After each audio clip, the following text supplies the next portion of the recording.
You're listening to Luke's English Podcast. For more information, visit teacherluke.co.uk. Hello, this is episode 700, which is a fairly big milestone for this podcast.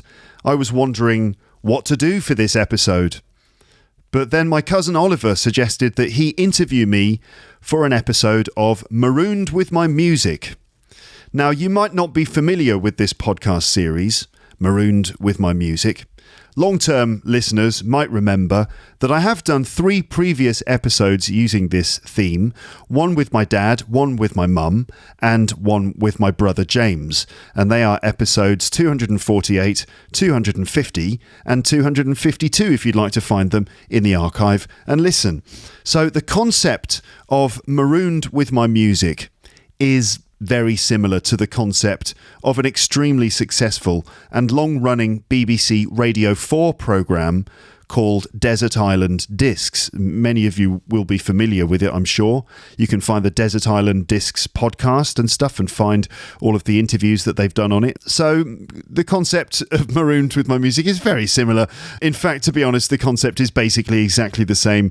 But I thought that I should rename it at least, and I've renamed it Marooned with my music, just so that it's not a totally blatant copy. So the concept is that the guest on the show is going to be marooned on a desert island. Okay? Marooned means, left there on their own. A desert island is an island where there are no people, usually a small island somewhere. They're going to live like Tom Hanks in the film Castaway. It's just an imaginary thing, of course. Nobody actually gets sent to a remote desert island. It's just an imaginary thing. But the guest imagines that it's happening and they are set a task. They can choose just 8 records to rescue and take to the desert island. 8, music records, and I suppose a record player. Plus they can choose 1 book and 1 luxury item of their choice to be left on the desert island with. Okay, so during the interview, the guest is asked to explain their musical choices while also assessing their life up to that point before waving farewell to everyone and living the rest of their days on a desert island. It's quite an odd concept, but the thing is, it works. Desert Island Discs is pretty much a national British institution, and there are many, many episodes in the BBC archives. So being able to do your own Desert Island Discs is a great privilege, and so it's very nice of Oliver to suggest it. So Oliver is the guest interviewer and I am the interviewee in this case. I hope you enjoy listening to me talk about my life and some of my favourite pieces of music, and that you don't find this all too self-indulgent or anything. So we're going to start in just a second. During this call, Oliver was in California where he lives and I was in Paris. For him, it was the end of the day and he was about to go to bed. But for me, it was the beginning of the day and I just got up and I was talking to Oliver before everyone else had got up. So it was like 6:30 in the morning for me. But anyway, let's just imagine now that I'm going to be plucked from my normal life and put on a desert island. But before that happens, I'm going to have one last interview to talk about my life as a whole. I hope you consider it worthy of your attention. So let's begin Marooned with my music.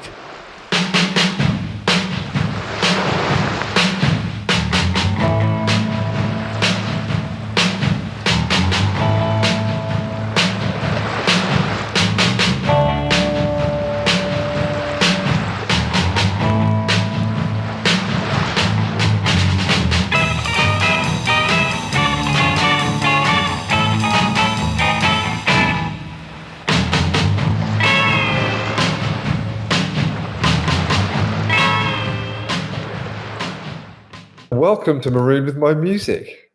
I'm very honoured to be a guest host on this week's podcast. And even though I'm a Thompson, I'm obviously a poor stand-in for Luke. But it's for a good reason, because Luke today is the guest on his own podcast for his 700th episode, I believe.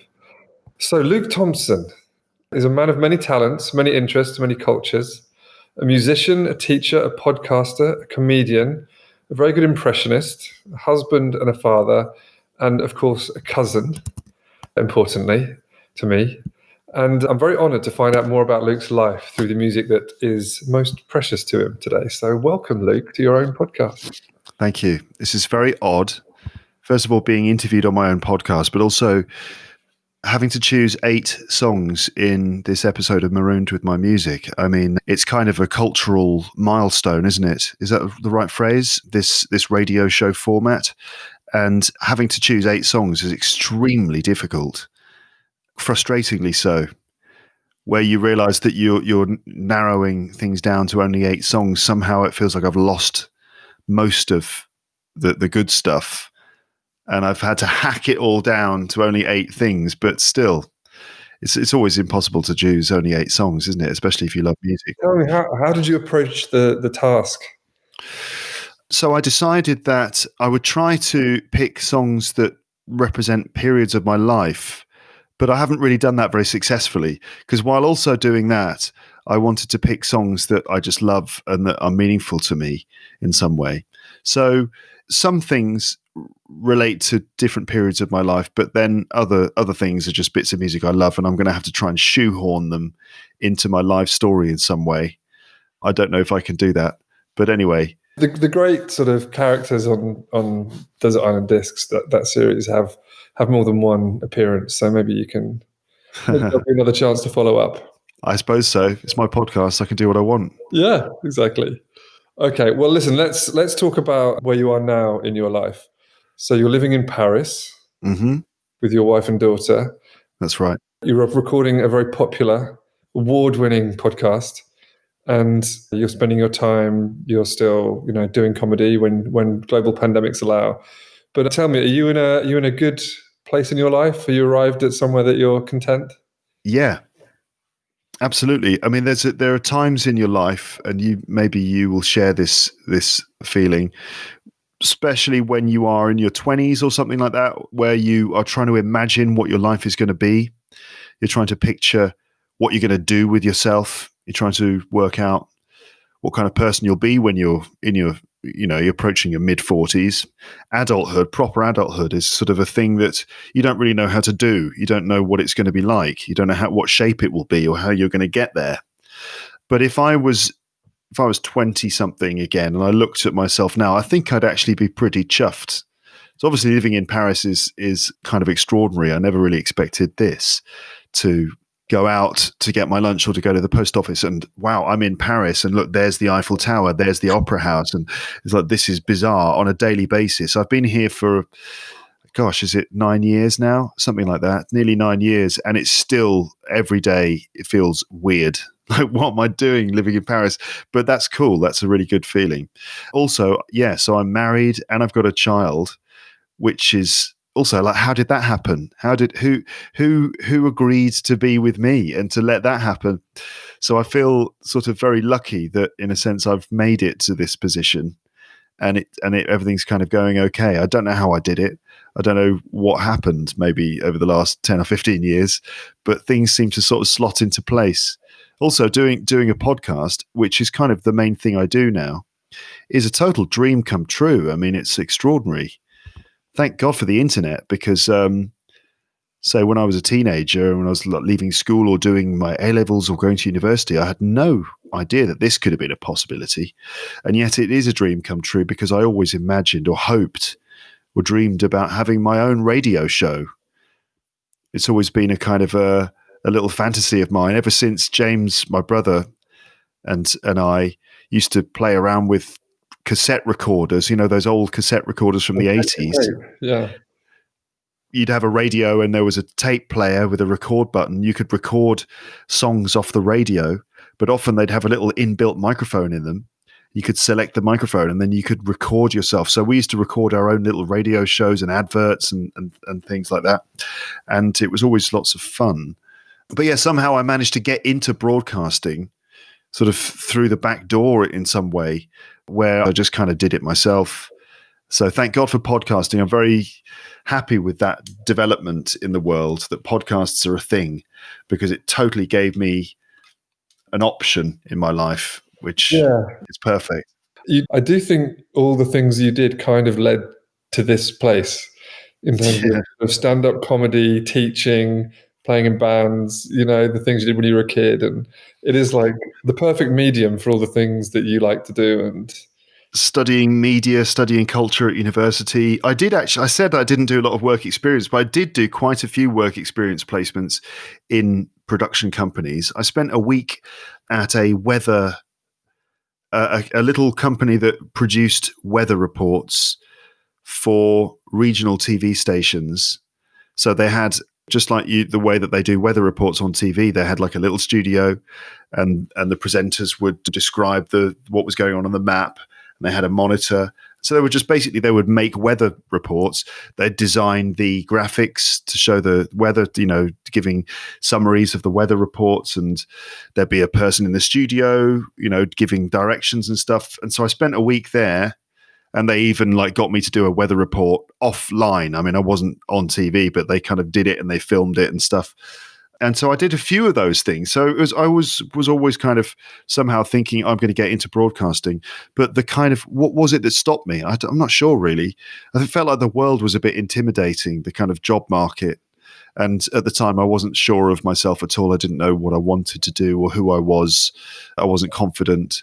And so I wasn't able to capitalize on those work experience placements. Plus the fact that my dad made his career in broadcasting and working for the BBC, I felt a bit like I was in his shadow.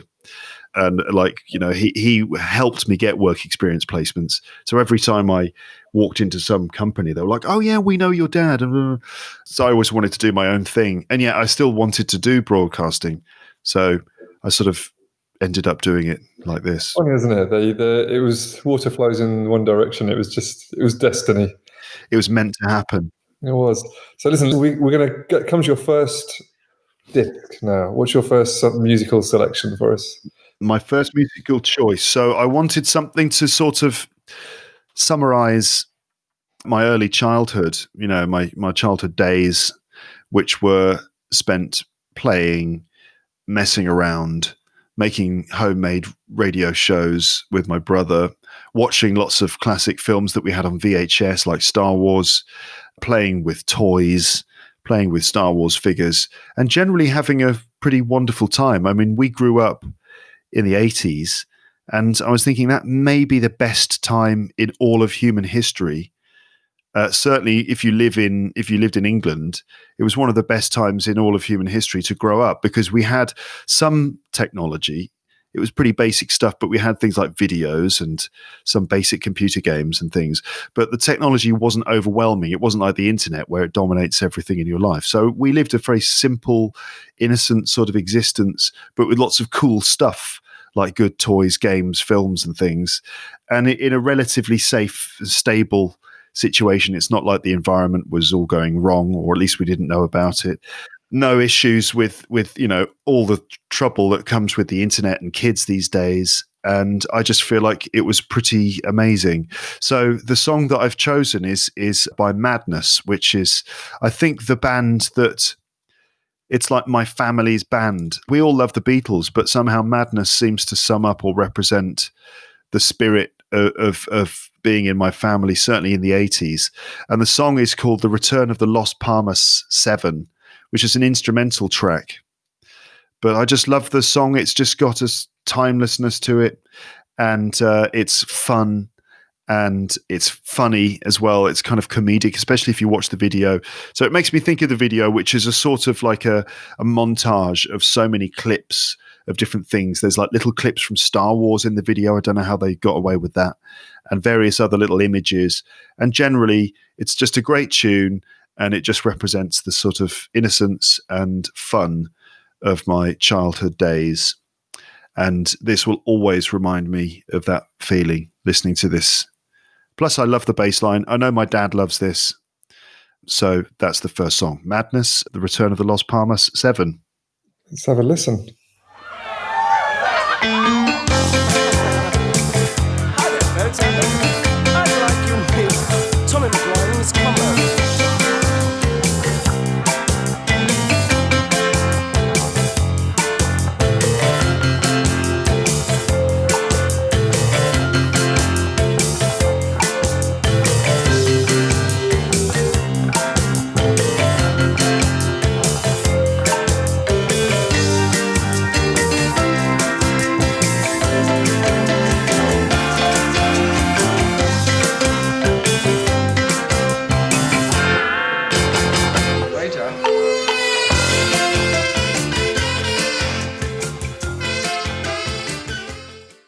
Okay, that was Return of the Las Palmas 7 by Madness. Your first choice. So let's go back now. You talked about your childhood in the 80s, the sort of the best period to be a kid in recent history, as you say. But how would you describe your home life then? What was it like? There was you're the youngest of two, so it was you, your brother. Yeah. Was it loud? Was it raucous? Was it calm? I mean, I remember it being fairly calm. It didn't seem that chaotic. Having three kids in the family, like for you, you had two sisters. I expect that was a lot more chaotic and loud, and people trying to get their voice heard and stuff like that. In my family, yeah, there was probably loudness when the two of us played together, but generally everything was pretty calm. My mum likes to keep a calm house. My dad too. I mean, he was working quite a lot. He was the foreign news editor at the BBC for a while during that period. So he would kind of sometimes disappear to different countries and come back bearing interesting gifts. He went to Hong Kong and he came back with these two little computer game things. My brother got like a big plastic yellow Space Invaders type game, and I got one of those Nintendo Game and Watch things. Do you remember those? Game and Watch. It was like it was supposed to be sort of an alarm clock you could put next to the bed, but you could pick it up and play a game on it. It was the very, very, very early version of a Game Boy, but it was only one. There was only one game in it, and so I had a Game and Watch that my dad got. But yeah, home life was. It was sort of, looking back on it, it was kind of idyllic. I don't remember much drama or trouble, no more than normal. For children, it was just great. It was just a really good, comfortable, loving environment. I couldn't really ask for more. I think it was a wonderful time to be alive. What kind of influence did your parents have on you? Obviously, your parents fundamentally they kind of shape you. But are there particular things you feel like you learned from them, or you took from them? I see a lot of similarities between you and your dad, obviously. You think so? Yeah, I think so. Not necessarily character-wise, but in your interests, and you've been drawn to a similar profession. I think when I was growing up, so before I got to about 15 or 16 years old, I was mainly into sport. That was like the main thing I was into. I think probably my dad had a lot to do with that because he was also very sporty when he was younger, and he's very talented. He can kind of play all the different types of sport.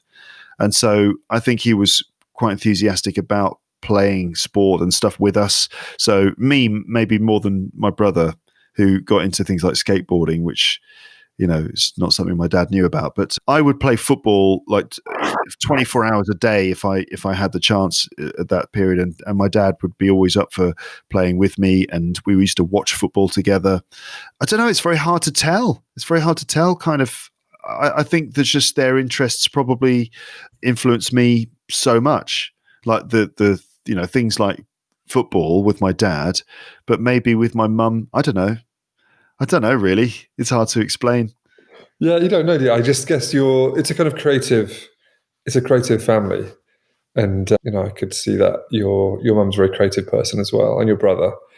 So I can see born out of that environment that you grew up in. I guess it was a lot of sort of creative play and rather than competitive type activity. Yeah, no, my brother was always very creative, and I remember lots of time spent basically just sort of hovering over his shoulder. So he would be sitting at his desk, and I'd just be watching what he was doing. This is normally how it went. And he would be doing something like making a model aeroplane at his desk. So, those old Airfix models, plastic models of a Spitfire or whatever. So he would have your ceiling, as I remember. That's right. Yeah, he used to make them, and it was quite fun just watching him make them. But I would literally just be there standing next to him, watching him, whatever he was doing. And it was always some creative thing. And yeah, he'd make all these airplanes and then he pinned them to the ceiling. So there were like these airplanes hanging down from his ceiling and stuff. I used to watch, I spent a lot of time, I think, watching and listening as the youngest of essentially three boys in the house, my dad, my brother and me. I was certainly kind of like, And my dad and my brother are very talkative. They're quite they tend to dominate a conversation. And so I would spend a lot of time listening to everyone else and not doing that much talking. In fact, I was never a confident speaker until many years later. I think famously, not that famous, but they say in my family that for a number of years, when anyone asked me something, I would just say, James, say it. I just expect, I got shy and I'd let James do all the talking. So I don't know, lots of listening. My mum, it's hard to explain how she influenced me. I don't know specifically, maybe a sort of thoughtfulness of some kind. She's a very thoughtful person and observant. Maybe that. I don't know, really. No, I think that's a good description. I remember you as definitely being sort of an observer, and you were obviously absorbing and taking all this stuff in that later in life has sort of flowed out. I think it's yeah, maybe that's what happened. I wasn't very confident. I was never very confident as a kid. No. And so I was more interested in doing things like playing sport and playing music rather than, I don't know, didn't really know who I was. It takes ages to work out who you are, doesn't it? Yeah, it does. Yeah. I don't think anyone does really until kind of quite late in life often. Yeah, maybe not even then sometimes. Yeah. But tell me, look, we're ready for another tune. So what's next up? Okay, so the next track, I wanted something. So again, this is a song from my childhood, but it's also a song that I still listen to and enjoy to this day. In fact, it's probably one of my favorite all-time songs of all time. And so this is Cheese and Onions by the Ruttles, written by Neil Innes, of course. And so the reason I've chosen Cheese and Onions, well, I'm a huge fan of the Beatles, but I'm maybe even a bigger fan of the Ruttles, if that's possible. But I love them so much. So the Ruttles, yes, was a film that was made by some of the members of Monty Python's Flying Circus. It's basically like the Beatles meets Monty Python, and it's a parody film of the Beatles. But the thing is, it's a parody done in the most affectionate way and in a very respectful way in terms of its accuracy, even down to the fact that Neil Innes was asked in about a 2-week period to write 10 or 20 songs for the film. And he was asked to write 10 or 20 sort of Beatle type songs. And he went away. He consciously decided not to listen to any of the Beatles music so that it wouldn't influence him too directly. But he wrote an album's worth of material that is just, it's in the Beatles mode in the sense that it's kind of like meant to sound like the Beatles. But because Neil Innes is so clever, the songs stand up on their own, and I find them not only are they kind of part of the Beatles world, and George Harrison said that himself. He said that the Ruttles, it's all part of the soup, that they're all part of that kind of world of the Beatles. So for me, that it's like the Beatles in an alternate universe. But yes, I find the music funny, and there's a lot of like levity in that. And when I listen to Ruttle music, it makes me smile. But also, I find the songs quite poignant. I find the songs very poignant as well. And this one in particular is very poignant. It's written in a kind of John Lennon style. So with a sort of piano and vocals, nasal sounding vocals and stuff. And it's essentially, he's basically singing about cheese and onion crisps.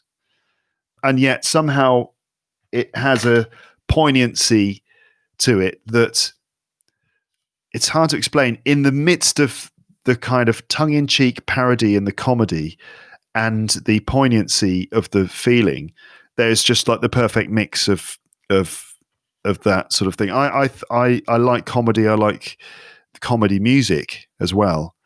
And I like the fact that sometimes comedy music can be actually very meaningful. Not serious isn't the word, but poignant. So anyway, this is a song that again reminds me of my childhood, but it's one that I enjoy personally on many different levels. I like that. I like things that work on a number of different levels. Like a lift. Like a lift. I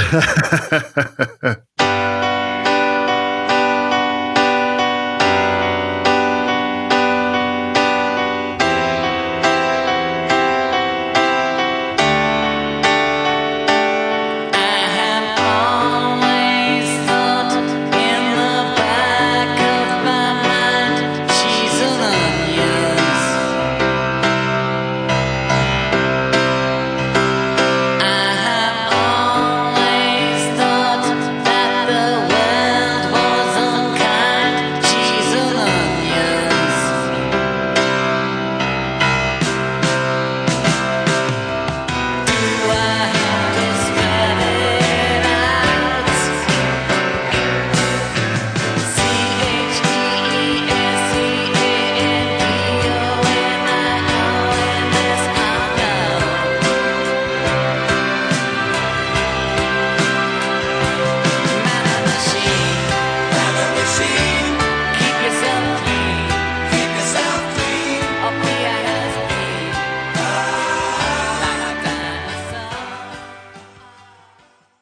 So that was Cheese and Onions by the Ruttles as your second disc.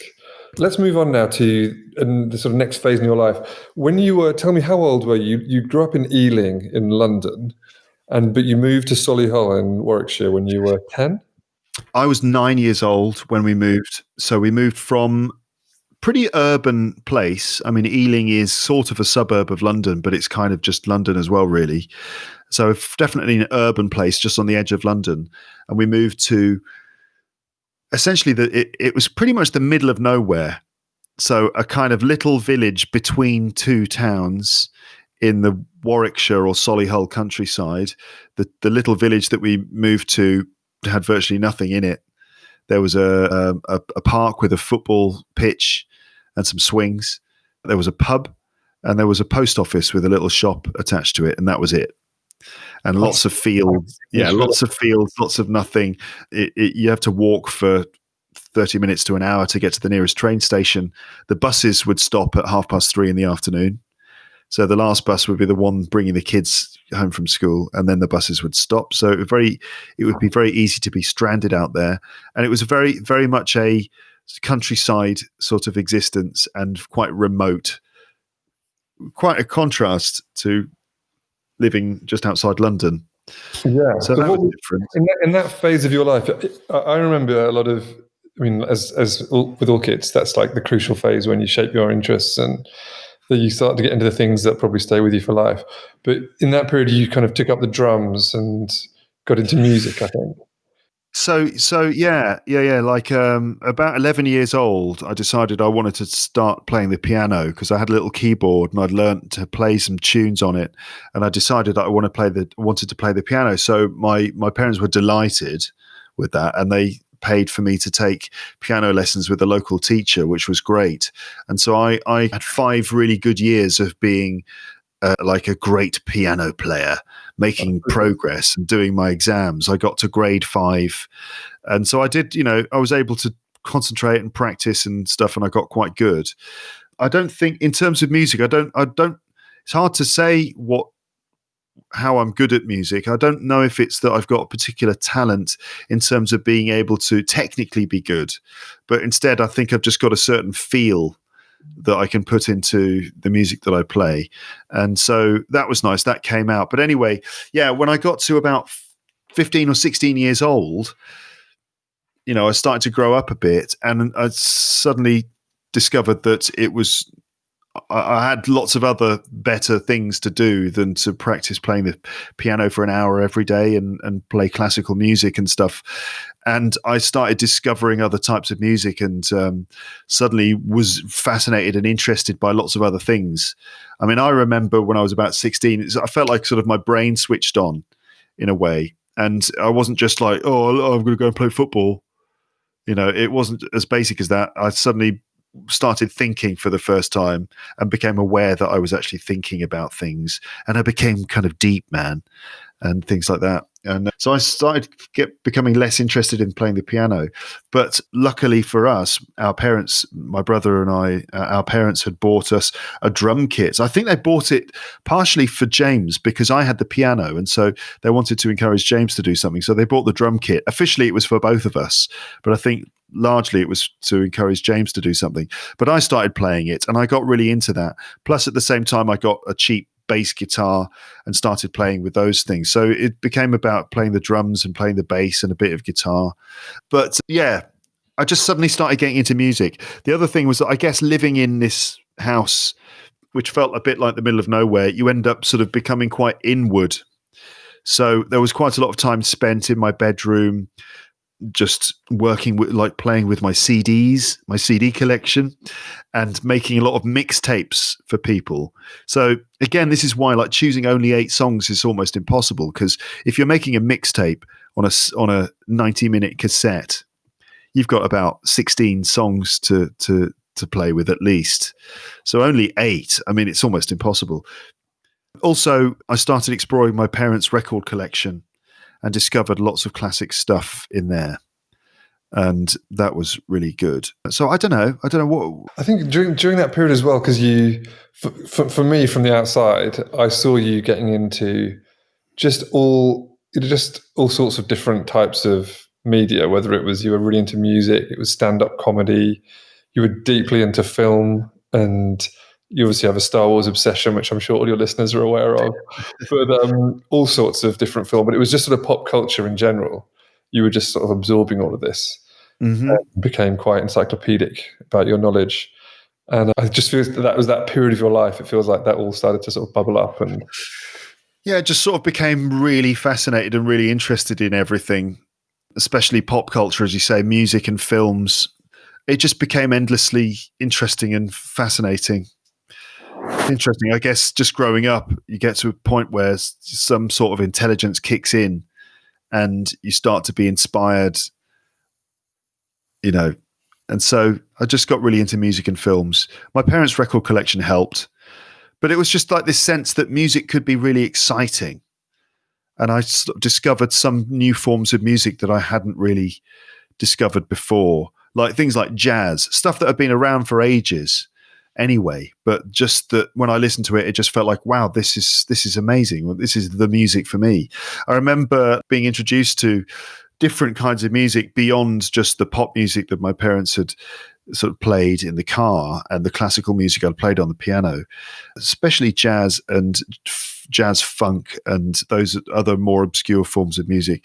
But I remember my introduction to that was like listening to Dudley Moore, the Dudley Moore Trio, which was a record my dad had. Dudley Moore was a comedian from the 60s. He was like a satirical comedian, and then he became more of a sort of ridiculous comedian with Peter Cook. But he also played piano, so that was amazing listening to him. But then I got into the proper stuff, like Art Blakey and Miles Davis and things like that.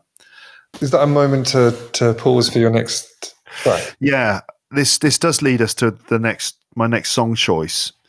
This is just a piece of music that, again, comes from my dad's music collection. And I remember him playing it to James and me once, playing the whole album. And it just sounded like the coolest thing ever. And it still does.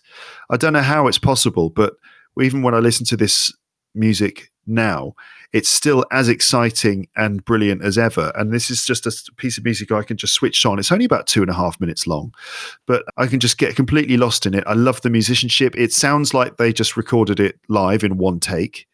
So this is Booker T and the MGs, and the song is called We've Got Johnny Wells, which is from the soundtrack to a film called Uptight. And it's another instrumental one. But it's kind of, I don't know how to describe the music.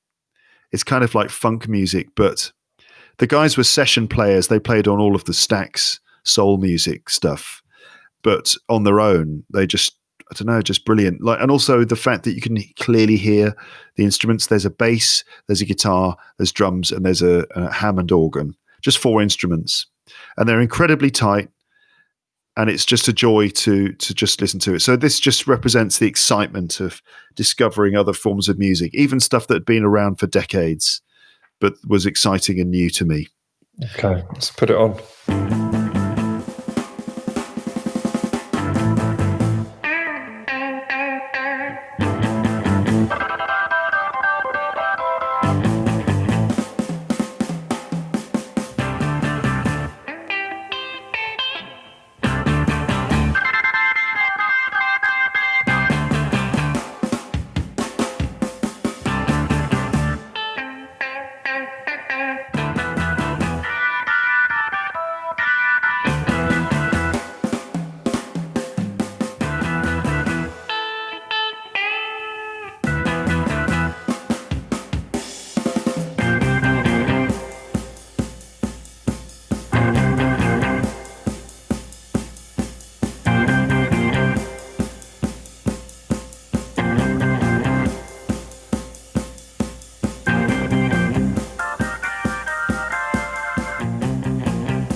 That was We've Got Johnny Wells by Booker T and the MGs.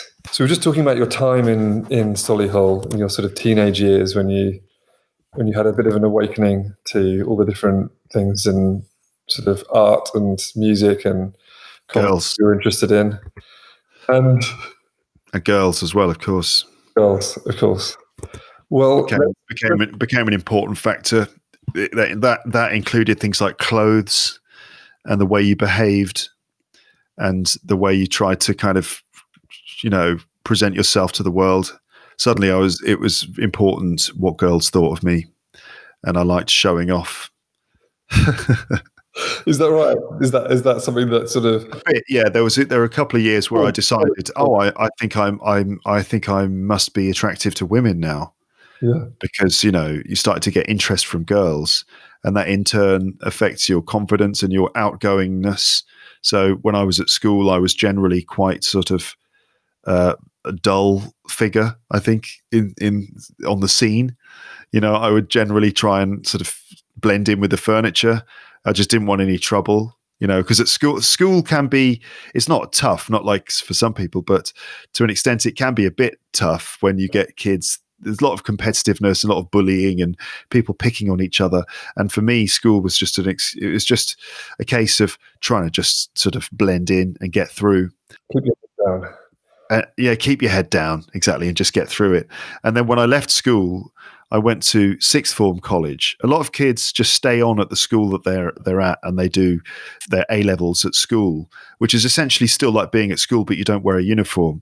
But I went to a sixth form college, which was a totally different place, and it was full of people who were 16, 17, 18 years old, so no little kids or anything, and no one wore uniforms. So in a way, when I started college, it was kind of like a new beginning, a new start, and no one knew me. And so I started dressing differently, and I suddenly kind of gained all this confidence from like leaving the annoying twats that I used to go to school with, kind of leaving all those people behind. And going to sixth form was just brilliant, because then, I got into bands with friends of mine. I started experimenting with wearing different clothes. I used to go to the secondhand clothing markets, the vintage clothing markets, and buy things like old 70s clothes and things like that. So that was cool. It was a cool period. And it was cool to kind of flirt with girls and that sort of thing. Maybe that's one of the reasons why I wasn't able to focus on playing piano for an hour every day. Given my priorities had shifted. Yeah, it gives you even more respect for these concert pianists who got through that difficult phase. Exactly. You need a lot of discipline. You went to John Moores University in Liverpool, is that right? That's right. Because you kind of the big shift was going to college. And I remember from the outside. I didn't see you that often at that time of our life, but there was a really big change. As you say, you gained lots more confidence and you started dressing differently and getting into lots of different things. And what was the transition to university like then for you? What did you take from that experience? Actually, going to university was like a total shock. So actually, first of all, I spent maybe a couple of years of just kind of living, I don't know how to describe it really, but just having the wonderful time of my life at sixth form college. And I spent quite a lot of time in the park next to the college, rather than actually in the college, in the classroom, focusing on my studies. So I did, reasonably well at GCSE level. That's when you're 16 or 15. And then at college, I was just having such a great time living that I didn't focus on my studies. And after 2 years in college, I got my exam results. And I remember going into college to pick them up, and I came back to the car park where my mum was, and I opened the envelope with her there. And I don't know what I was thinking. I was just sort of assuming that I was going to be all right and I'd get the results I wanted, even though my head was in the clouds pretty much. So I opened the envelope, and the results were, well, the worst results of anyone I've ever known. No, I challenge anyone to get worse A-level results than I did first time round. I still haven't met anyone who got worse results than me. It's a bit of a mystery in a way. Maybe it's not a mystery. Maybe it's just that I wrote such terrible essays that I got the results. But I still think there's some mysterious element to it. So I got a D. Do you know what my results were? Everyone seems to have I know that it affected you quite profoundly, that experience. Yeah. So I got a D, and then I got 2 U's. So a D is not that bad in comparison to the others. I mean, it's still a pass, A, B, C, D. And then the other two subjects, I got U and a U. Now, a U is extraordinary because you got A, B, C, D, they're all passes. E is also a pass as well, actually. And then F is a fail. And then there's no G, H, I, J, and whatever. It just goes to N, which is nothing, 0. N means 0. But then even below 0, you've got U, which means unclassified. And that is essentially like there's no number or letter. There's just a line, just a little horizontal line, a hyphen for your exam result. That's what I got twice. I got 2. Can I ask, what were those? I didn't know this story. What are those subjects? What were the subjects? So I chose some bizarre subjects. So I took physical education was one of them, which is not just sport. It also involves, things like physiotherapy and a lot of, sports psychology and stuff like that. I got a D for that. And then the other subject, so one of them was social biology. Now, what I wanted to do was sociology, but they didn't offer sociology. So the next best thing was social biology. I have no idea what that is. It's basically biology, but they focused on certain social things. So they focused on things like maternity, and there was like a bit of sociology. It was basically about 90% biology, which, involved understanding how plants drink water. How does water move from one cell of a plant to another cell of a plant? Very sort of, it's a science, isn't it? But there were right and wrong answers in that. Which it's just science. And learn the facts and science. It's great. Science is great, but I mean, my 17-year-old head that was into jazz funk music and Martin Scorsese films just wasn't in the right place to really it didn't have the discipline to study science properly. So I got a U for that, which actually I sort of understand. Even a U, though, because I did hand work in. I think that what happened is that in the exam, if you remember from our exams, you had to actually do certain things right for the examiner to actually mark the exam. So you had to write a little code in a little box. Do you remember? You had to write the number of the question that you were answering. You had to do certain little administrative things in order for the exam to be accepted. So I wonder if maybe I wrote the wrong number in the wrong box. And so the examiner was like, well, I can't mark this because administratively it's been done wrong.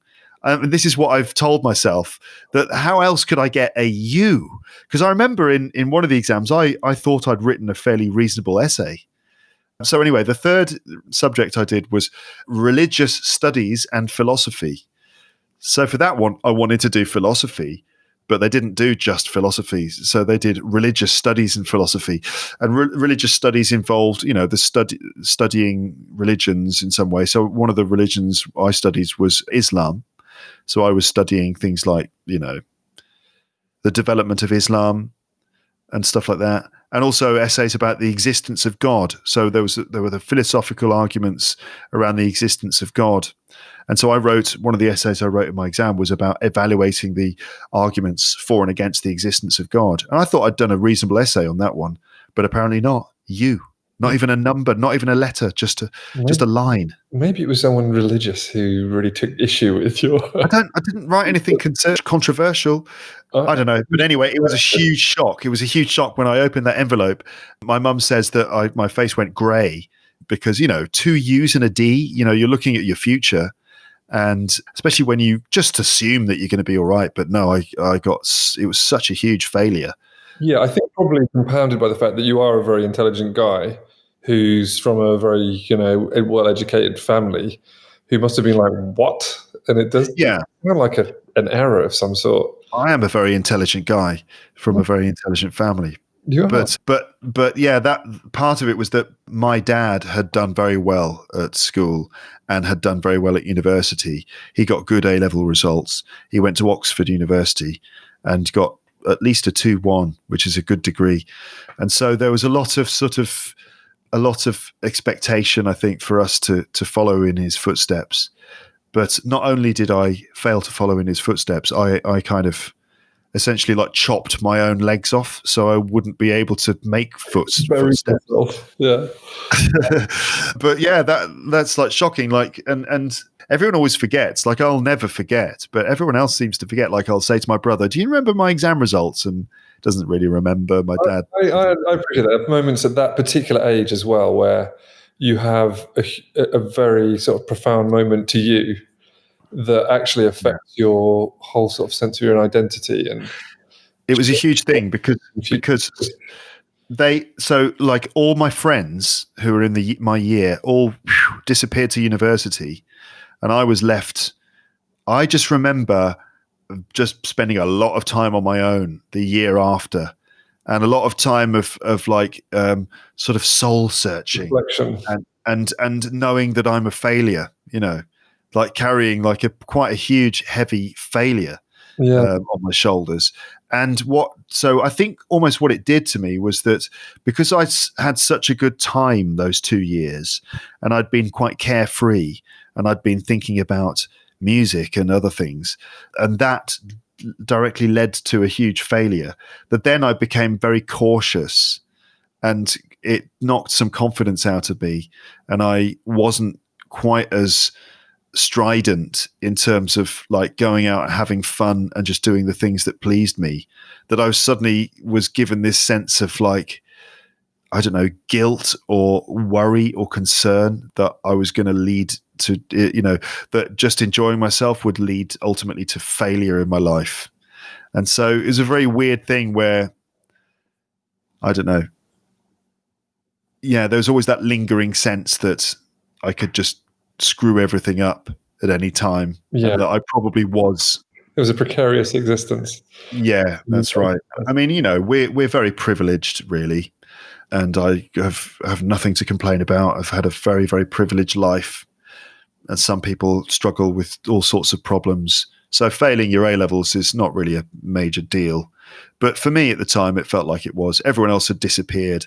I spent a lot of time on my own in my bedroom, and probably became a little bit too, I don't know, withdrawn or reclusive or something. Yeah, maybe. Or just in my own head. Spent too much time in my own head, probably. But then went to university, and actually it was a shock, because I went to Liverpool and I kind of got a place at university through clearing or something. It was quite a late process. And so the accommodation was quite hard to find in Liverpool. I ended up staying in the cheapest accommodation that my university offered. And it was several 1960s style tower blocks in one of the roughest parts of Liverpool.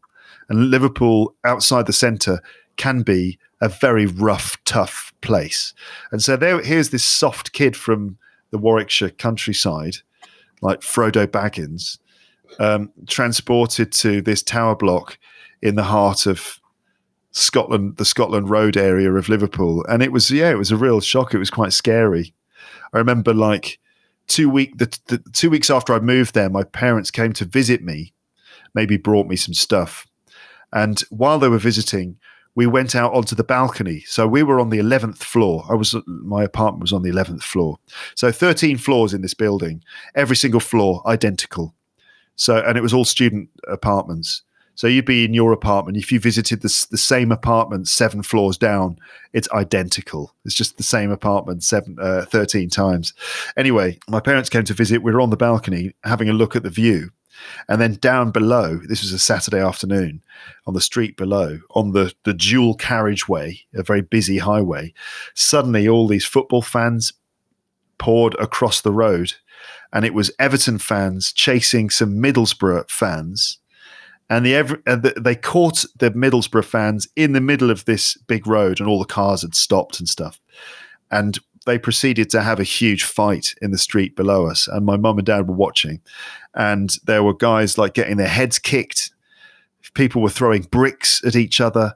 They'd pulled wood out of a fence, and they were smacking each other with these bits of wood. Jeez. And then the police arrived, and everyone dispersed. Everyone disappeared, except for one guy who was lying in the gutter of this highway after having had his head stamped on.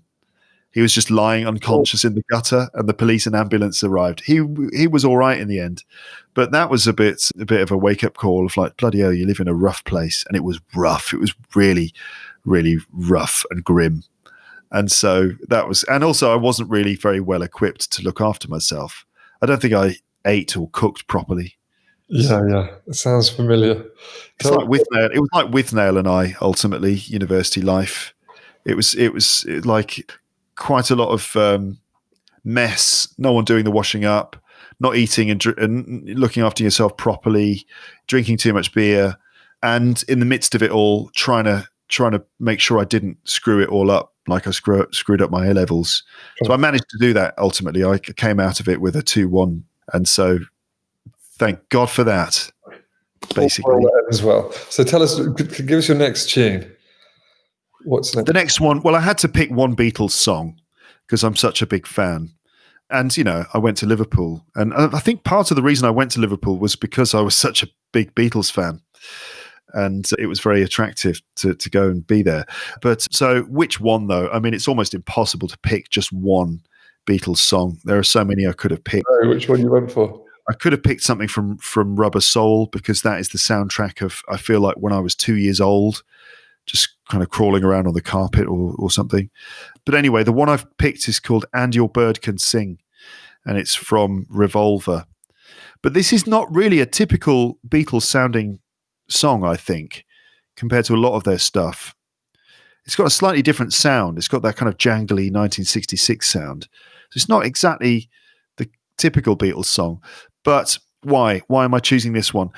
Musically, I just love the guitar part, that it's got a great melody in it. Normally, it's the bass line that I find interesting in Beatles songs, but this one, it's a guitar part, and it's George and Paul playing the same thing in harmony. So that's just really great. It's almost like kind of classical music level enjoyment of music where there's harmony and there's melody, and it's just really, really good.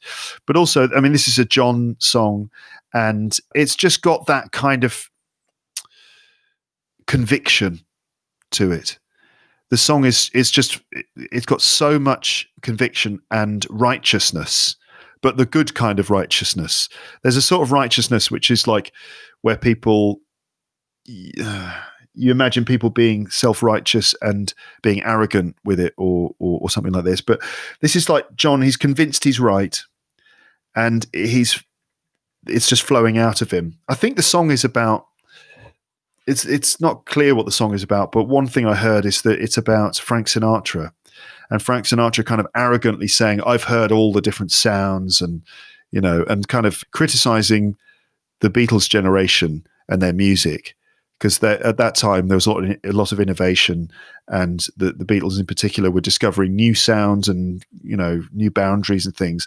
And I think that John had heard or read an interview with Frank Sinatra, and Frank was kind of arrogantly maintaining his sort of dominance or something in the world of pop music, and kind of dismissively describing John Lennon's generation as nothing special, and saying, Cat, I've heard all the sounds, and you say your bird can sing, well, I can sing, because bird was a slang word that Frank Sinatra and his mates would use. And so naturally John found this, John, who had at the time, taken LSD, and it had kind of given him this burning sense that he was right and that he saw the truth in the world. And you imagine that, like, John would have come up with this song or the lyrics fairly quickly before they honed it in the studio.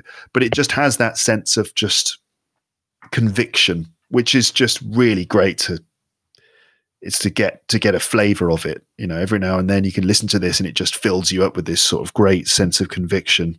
And then there's the music too. So that's the track that I've chosen by the Beatles, And Your Bird Can Sing. Great choice. So that was And Your Bird Can Sing by the Beatles, one of my favorite tunes too. But I want to move on now. You've graduated from university with a 2-1, which was quite an achievement under the circumstances of such a poor diet, I should imagine, and general self-care during that period. A lot of baked beans on toast, lots of cereal for breakfast, lunch and dinner. Oh, terrible times. But the next major milestone, which I remember, which was a very bold move actually, was you took a job as an English teacher in Japan and moved Yeah. so from rural countryside to urban gritty Liverpool to then to Japan. What was your experience like arriving in Japan? Because I thought it was quite a very distinct chapter in your life, probably. What was that? After university, honestly, I was like quite lost. It was a bad time.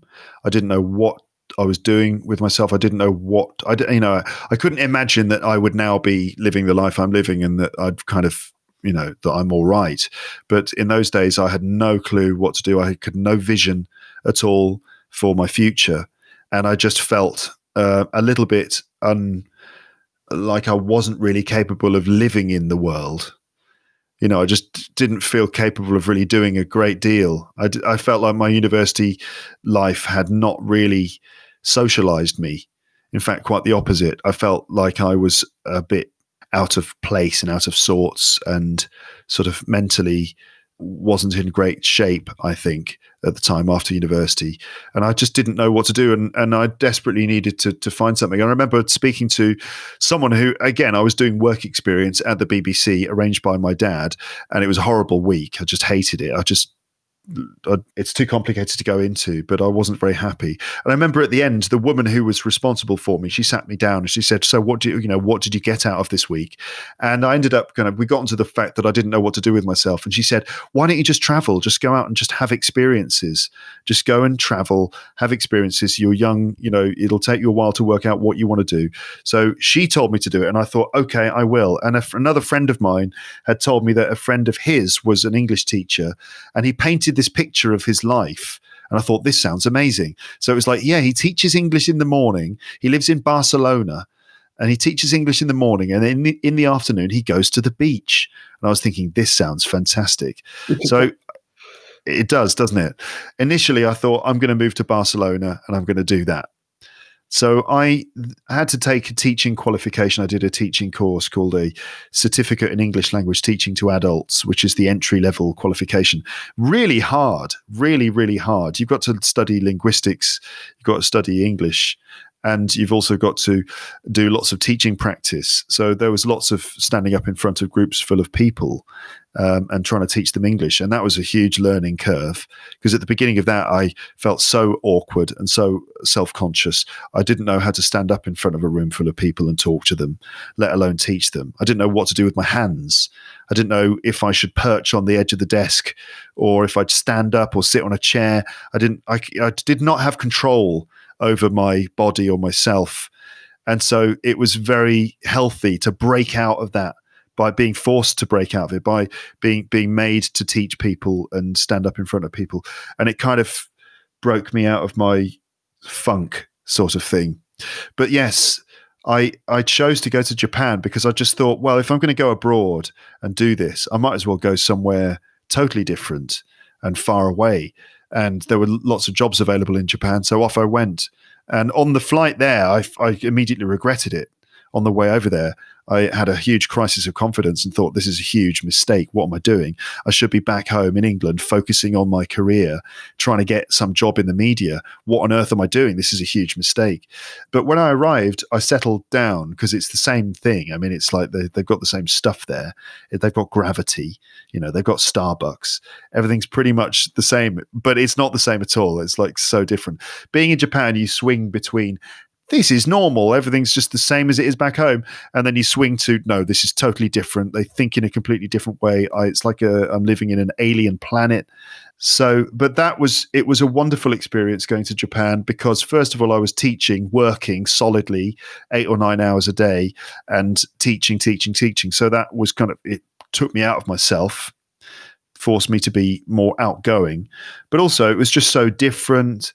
And I was away from my family, which was quite nice. I mean, I love my family, but it was important to kind of break out and do my own thing and be my own self, have my own experience that no one else was having.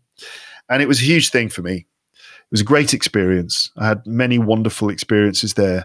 And it started me as an English teacher and it made me confident and happy. So, yeah. there you go. So I came back to London, came back to England, and continued teaching. Wasn't completely sure about the teaching until I joined the London School of English, which is a decent school, and I kind of really and I did the diploma in English language teaching to adults, which is like the higher level qualification. Very tough again, but it just totally sort of fixed me as a teacher. And suddenly I was like, right, I am teacher man. All right, let's have another tune. Gave me a sort of sense of purpose and professional confidence. So the next song, the next piece of music I'm going to choose is something that makes me think of Japan. Again, almost impossible to choose just one song from a period in your life, but I think I'll choose this one. So it's Cornelius, and the song is Tone Twilight Zone. And this represents a certain kind of peacefulness and tranquility that you can get in Japan. That although it's a very busy, hectic place in one way, it's also a very tranquil, peaceful place, a sort of level of peace and tranquility and calm that I never previously knew existed. Even in my days of listening to ambient music on headphones in my bedroom, the sort of, I don't know, there's just a certain vibe in Japan. I don't know if it's because of their religion, which kind of makes them Zen, but there's Zen you can find it in Japan. It's just hanging around the place. You might just be in some cafe, restaurant on an afternoon in a back street, and suddenly you realize that you're tuned into a level of calm, Zen, peace and tranquility that you'd never thought existed before. So this piece of music is a kind of ambient tone piece by Cornelius, and it just represents that sense of calm, which was a wonderful thing to discover and then learn to tune into again later. I like ambient music. I like Brian Eno and stuff. I like standing in the kitchen drinking a cup of tea and just listening to something very calm and relaxing. It's very healthy, I think. So that's what this is, and that represents the fact that I found some sense of peace in Japan. All right, well, let's have a listen.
So that was Tone Twilight Zone by Cornelius.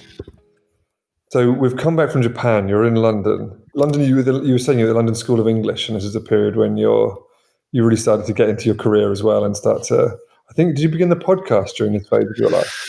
Yeah, so after teaching for 8 or 9 years, I started doing the podcast. And yeah, that was like also because I was working at the London School of English, which is a good school, and they gave me a special responsibility to look into using technology in English teaching. And I did actually do a quick online course in podcasting, which was paid for by the school.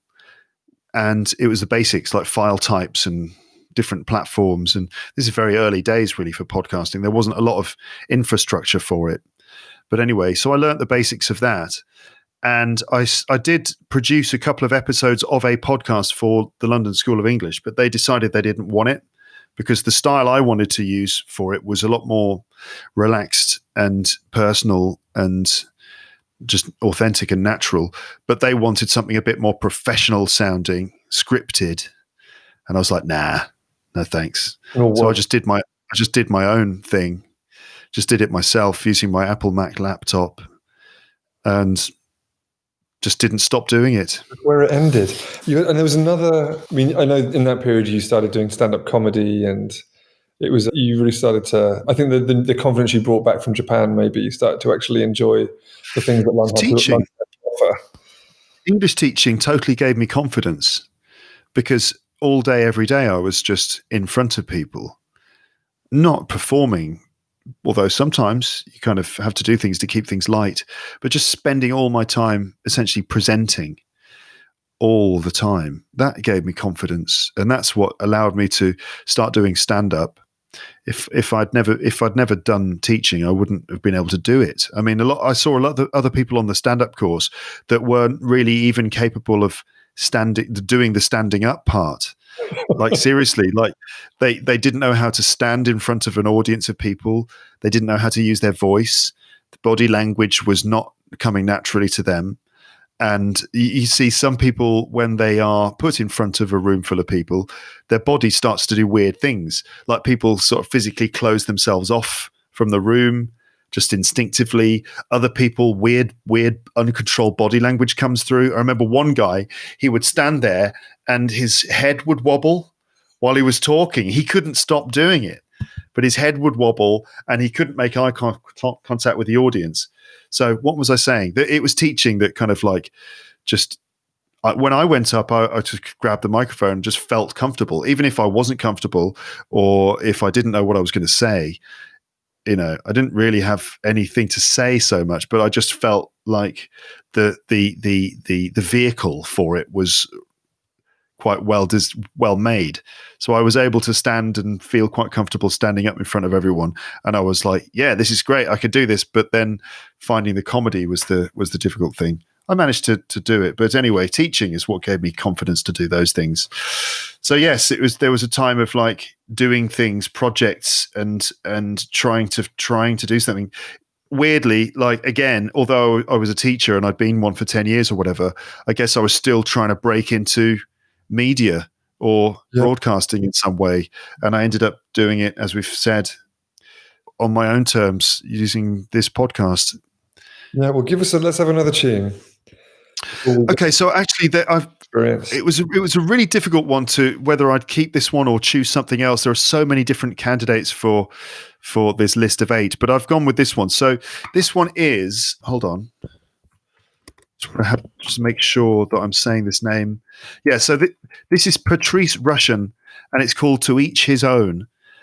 And for ages, I've been struggling to work out how to describe why this song is so meaningful to me, but it is. I'll put it on, and like, first of all, it's just a really good groove. I like the drum beat and the bass line and the keyboards. It's just a really nice groove to listen to and get into. But for some reason, the lyrics always get to me. I don't know why. They sort of start to make me emotional. Well, they're not like particularly brilliantly written lyrics, but it's just all about how we shouldn't judge each other, or we shouldn't all judge each other too much, and we should let each other live our lives. And I don't know, whenever I try and put it into words what it means to me, it just ends up sounding quite banal. But essentially, it's all about I just wish that we would respect each other all a lot more in this world, and just let each other do the things that we want to do without imposing expectations or judgments or other things on it. Don't know. Putting it into words doesn't do it justice. Well, but it's just I just love this tune. I love the bass on it. And so this is, yes, To Each His Own by Patrice Rushen, who is not Russian. I think she's English. No, she's American. Let's listen to Patrice Rushen. Russian is spelled Rushen, listeners. Patrice Rushen.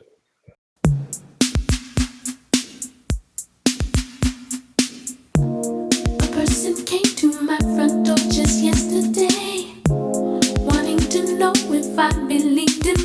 say. I cannot say if your ideas are right or wrong. But you have yours and I have mine, to each his own. Oh.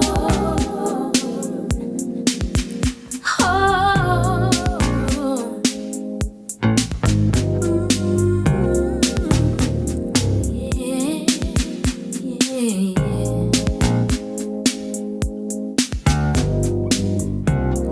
Them that's got the best will come, or so they say. The ones without won't care or miss it anyway. If all men had the right to taste prosperity, I wonder why his choice is such a rarity. A baby's born a chance in life he does deserve. The choices that he has to choose from, he soon learns. Are they determined by the color of his skin? Or do we take the time to see what lies within? Oh, understanding is the real thing. Ooh, to each his own. That was To Each His Own by Patrice Rushen. So I want to talk a little bit about your move to Paris then. So this started on Valentine's Day. I don't know what the year is. You probably do. Day before Valentine's Day, 13th of February, 2010.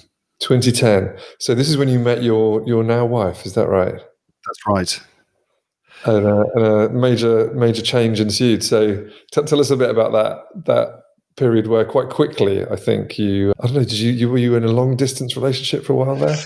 Yeah, so she was in London, because you were there at the restaurant when we met. In fact, that particular evening, as we know, was the evening before Valentine's Day. So Valentine's Day was going to be the Sunday the 14th, and it was Saturday the 13th. I was at home, potentially playing Red Dead Redemption on my PlayStation, I think, and probably just had decided, no, I'll be staying in tonight to do this. You called me at about 5 o'clock, I think, something like that, and said, hey, what are you doing this evening?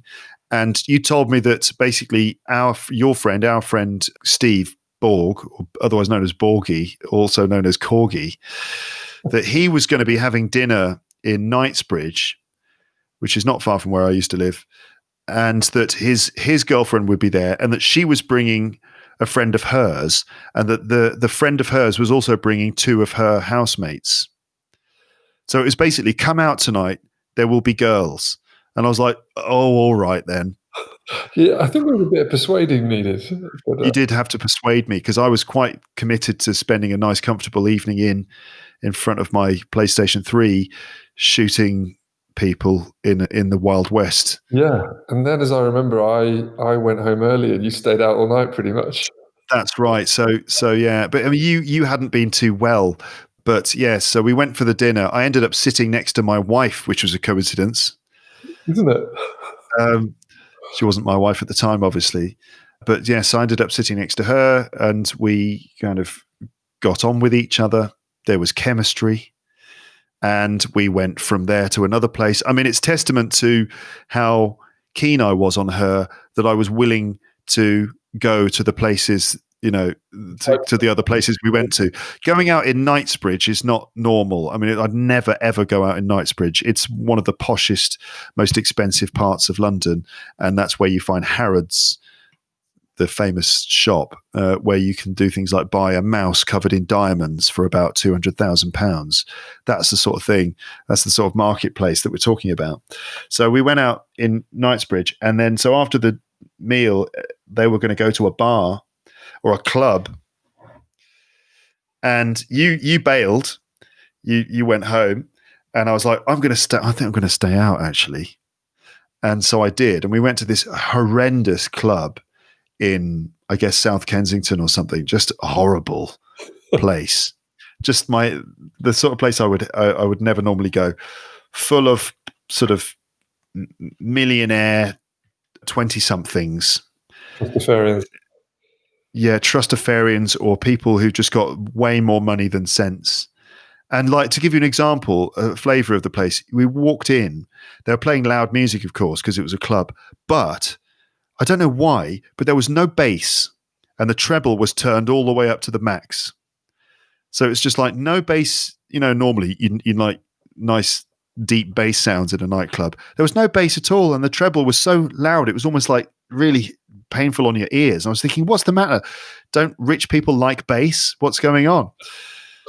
I don't know. But anyway, so I endured this place, and because I was keen on my wife, and basically she was in London after having done her university, like postgraduate university stuff. She was spending a little while in London, and I met her like just 2 weeks before she was due to go back to Paris. So we saw each other for those 2 weeks, but then she went back to Paris and we continued our relationship, but at a sort of long distance. Not that it's that far because there's the Eurostar, but still. Well, let's have another disc. Okay, so this track, the last two songs on my list are sort of for my wife or remind me of her. So I guess I'm going to play, this is a piece of music from the Bach Cello Suite No. 1 in G major by Yo-Yo Ma, performed by Yo-Yo Ma, but it's the Bach Cello Suite. And so this is one of the pieces of music that I listened to when I was with my wife. She wasn't my wife at the time. When I was with my wife during those 2 weeks, in fact, I remember lying on her bed. She was downstairs talking to her flatmates, but I was lying on her bed and she put this on the stereo and it's wonderful. I mean, Bach is pretty classic stuff, isn't it? Literally. But it was amazing. And I liked classical music, but I hadn't really spent time listening to classical music since I had played piano all those years before. And so I remember lying on the bed just taking in this music, and it's just amazing. It's so rich and it's so just wonderful. Amazing musicianship by Yo-Yo Ma, but just the composition is amazing. And this particular passage from that suite is one that will always make me think of my wife, and I won't say any more, but it's beautiful music. All right, let's listen to it.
That was the Bach Cello Suite No. 1 in G major, track 5. So finally, we're in Paris. We're back to the present day now. Yeah. And you are living the life, as you said at the beginning. That's right, yeah. You are living with your now wife, with your daughter. Tell us just a little bit before we come to your final song. This is a different period in your life. What has fatherhood, how has that affected your sort of worldview, and how's that experience been? Not as much as I had expected. I thought it would just totally explode my life, but I'm still the same person. It's just that I've got this little child now who I'm responsible for, along with my wife. So just to try and be brief, I think it's George Harrison who said that having a kid is amazing because, first of all, you live the life of the child in a way. You kind of relive your childhood because you see things through your child's eyes, but also it gives you perspective on what it was like for your parents. So it allows you to see the world through your father's eyes as well, because you're now the father. So it's weird. It gives you so much perspective because, you see things from the child's position, but you also see things from your father's position. So you're also sort of in the middle, and you've got the younger generation below you and the older generation above you. And you seem to get insights of the experience of both of those people as well. So it's a very odd and wonderful thing that you suddenly get the perspectives of three people rather than one. So true. Exactly. Oh, well, it's a magical period, and she's still very young, and you have to savor this time, and doing what you do is such a great way of balancing, I think. Yeah, I get to spend a lot of time at home. I get to spend lots of time with my daughter. It's fantastic. You're very lucky. Okay, so let's have your final choice. What have you gone with? So the final choice is another one from my wife, and it's just a song that we've listened to together many times, and a song that is just a touchstone for the two of us. And it's just, I can't say much more. The lyrics are meaningful, but in slightly different ways for the two of us. But in any case, it's just a song that just makes me think of her, and it's something that we used to listen to. And it's called "Rule My World" by Kings of Convenience. And Kings of Convenience were a group I got into around the time I met my wife, and I introduced them to her, and she really liked them too. And beautiful harmonies. They're extraordinary, actually. I love the way they play guitars and harmonize together. So this is "Rule My World" by Kings of Convenience.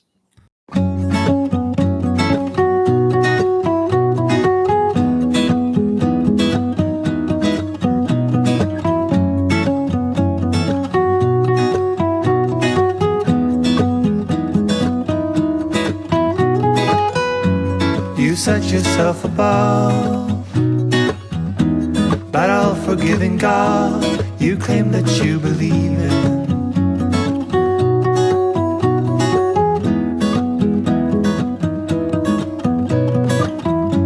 Your kind is gonna fall. Your ship is sinking fast, and all your able men are leaving.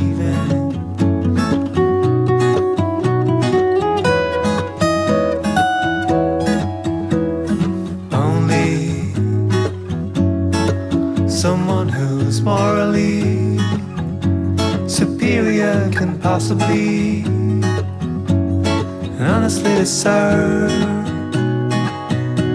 to rule my world.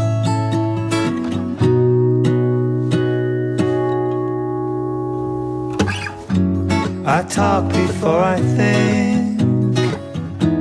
You shoot before you know who's in your line of fire. Well, that was "Rule My World" by Kings of Convenience. So I'm going to cast you away on this. I'm going to maroon you on this desert island. And what do you like in your own company? Do you think you'll thrive? I'm all right. Yeah, I'm okay. I think I'll be okay on my own. I've spent lots of time on my own. I'm all right in my own company. I think I'll be all right, even though I'll miss everyone and I won't be able to sit, and I might starve to death. Save just one of these discs if they were being... Impossible to save just one. I'm going to save the Bach Cello Suite just because I feel it's unexplored. I haven't fully explored it, and there's a lot of depth in there. I think it's like all types of music, and there's just so much complexity and depth to discover. So I think it's something I could listen to again and again. And of course, it's going to make me think of my wife. Perfect. Good choice. It's certainly lasted longer than any of your other choices. It's stood a longer test of time. Yes, that's true. It is the oldest piece of music in the list. And so you've got two other things you need to decide upon. One is you've got the English Oxford Dictionary. Is that right? Rather than the Bible. Yeah, I've given people the dictionary rather than the Bible, but I gave people that choice. But actually, a lot of people would rather choose the Bible than the dictionary, because the dictionary is not exactly an entertaining read, is it? Page 1, A, aardvark. At least the Bible's full of stories. So maybe I'll go for the Bible, and I would choose The Lord of the Rings as my book. I mean, that's not the most exciting or interesting or original choice, but nevertheless, it's a book that brings me joy whenever I read it, and I like to read it a lot. Like every couple of years, I'll read it. I'll just start reading it, and I get glued and hooked into it. It's just very entertaining. It's long, so there's plenty to enjoy, and I just like getting lost in the world of Middle Earth. And it's brought, I feel that there's a lot of stuff to learn from it too, a lot of character-based stuff about the challenges that the characters go through. I found it particularly inspiring. So that's the book that I would choose. Very beautiful. Plus, it would remind me of the countryside in Warwickshire, where Tolkien grew up or spent time as a child. Yeah. Yes. And I've got a luxury item, don't I? Your luxury item. So my luxury item, I've thought about this, and this is easy. It's a drum kit. So I would want, like at least a 1, 2, 3, 4 or 5 piece drum kit, please. Something like a Stuart Copeland Tammer kit, maybe like a signature kit by Stuart Copeland or something. And I would I'd set up the drums on a cliff top or on the seafront on my desert island, and I would just play. I'd just beat the rhythm of the universe. Just be able to just play and play drums to the sea, to the whales, to the stars at night. As the sun goes down, as the sun comes up, I could just be beating out my rhythms. And I can't think of much else I'd rather be doing than that. It does sound like a lot of fun. Well, thank you. That's your list. We're going to cast you away now. And you should have asked for a podcast kit so your listeners could continue to hear from. Is that allowed? Well, no, I'll go with the drum kit. I just want to just play the universal language of music. Well, it's been a pleasure guest hosting and hearing about your life. And next time you'll be back in the driving seat. That's right. Thank you for guest hosting this episode. You're welcome. It's been all right. I thought that doing Marooned with my music, as we're calling it, I just thought that's going to be self-indulgent and uninteresting, but it's helpful to have someone guiding you through. Yeah. So thanks for doing it. Interesting. People will be fascinated, I'm sure.